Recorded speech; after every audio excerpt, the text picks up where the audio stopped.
క్షేమం సాధికారత కోసం పనిచేస్తామని చెప్పి కూడా నేను మీకు తెలియజేస్తున్నా.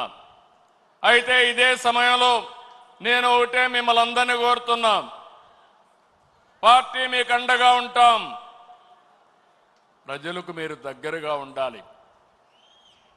ఏ నాయకుడైతే ప్రజల్లో అనునిత్యం అనుసంధానం చేసుకుని పనిచేసి ఎప్పుడు ఎన్నికలు పెట్టినా తెలుగుదేశం పార్టీనే గెలవాలి, అన్ని ప్రాంతాల్లో గెలవాలి. ఈరోజు రాష్ట్రం అంతా కార్యక్రమాలు చేస్తున్నాం.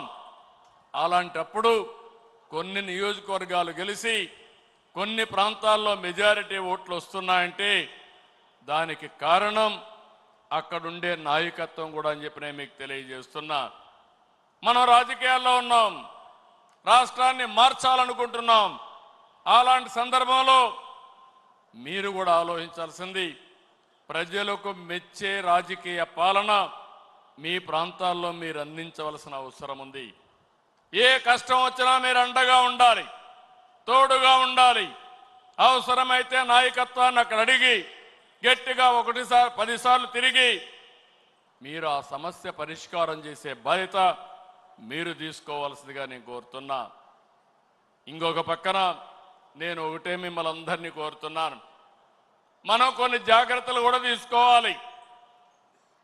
నేను ఎప్పుడు కూడా చాలా జాగ్రత్తగా ఉంటాను.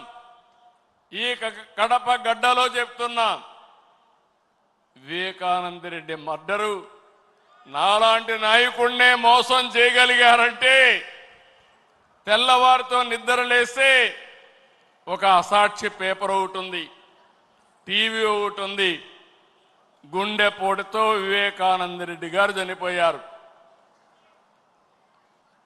అందరి మాదిరిగా నేను కూడా నమ్మాను. అంతవరకు ఎప్పుడు కూడా నేను వేరే కోణంలో ఆలోచించేవాడిని. ఎన్నికల బిజీలోనే నమ్మితే సాయంత్రానికి మలుపుల మీద మలుపులు, గొడ్డలితో మెదడు కూడా బయట వచ్చి అంత చిన్నాభిన్నమైపోయి రూమంతా రక్తం ఉంటే అలాంటిది కడిగేసి ఏమీ జరగనట్టు గుండెపోటుతో రక్తం వచ్చి గోడలన్నీ కూడా తడిచిపోయాయని చెప్పగలిగారంటే ఎలాంటి వారితో మనం పోరాడుతున్నాం ఒక్కసారి ఆలోచించుకోవాల్సిన అవసరం ఉంది.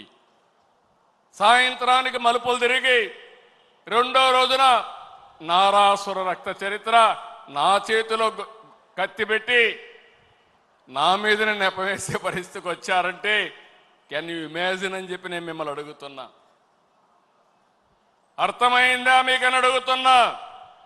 అర్థమై ఉంటే చేలు పైకెత్తమని చెప్తున్నా. అలాంటి కరుడు గట్టినటువంటి నేరస్తులతో రాజకీయం చేస్తున్నాం.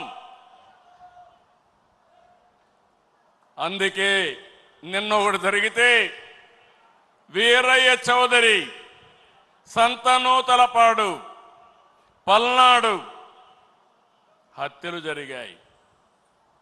హత్యలు జరిగితే నాకు అనుమానం వచ్చింది.